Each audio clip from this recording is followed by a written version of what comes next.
Hey, this is John Carlos, and I'm here with a look at the Funko Pop of Sark from Tron.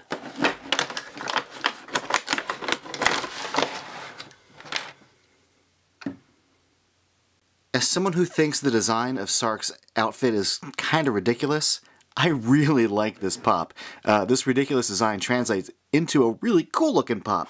Even without like the silly helmet, just the overall design of like his body and just like the white with all the red details and all the red lines. I gotta admit, this does look really cool. But let's talk about his ridiculous helmet, because it looks great. One of the fun things about it are these big kind of like swooping things that go down the side of it towards the back. One thing I do want to recommend, if you are out there hunting in stores, be on the lookout for some of that could be packaged poorly, because there's these little sections that support those little things in the bubble tray, and if they're not aligned right, they could get bent or warped inward or outward, like this.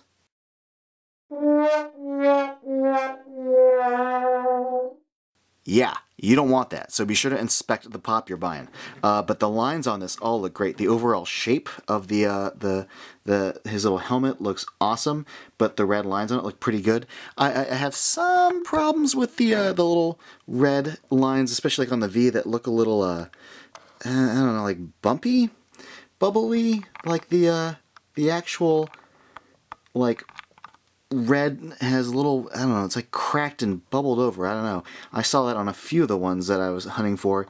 You just see how like, it's not like harsh, sharp red. I don't know if that's like the glow-in-the-dark thing that's maybe been coated over it, or if it's a weird mix in the paint that kind of gives it a weird scheme. But you can see just how there's little white kind of dots and bubbles all along within it.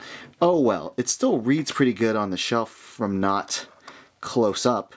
Man, that looks cool though. All those little details. I mean, it's a pretty simple outfit, but the fact that he's got his little chonies, his little thigh separators, and his boots, there is some fun sculpting going on here besides the red paint lines, but all the details, all the little arrows and V's, the little tiny dots on his chest, the perfectly painted identity disc that's really clean, all the dots on his arm.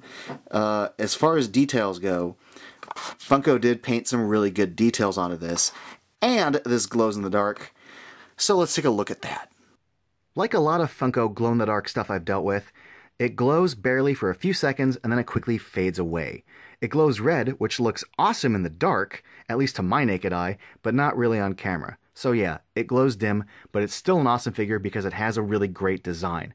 Thanks for watching, everybody, and if you want, follow me on Instagram and Facebook and all that stuff.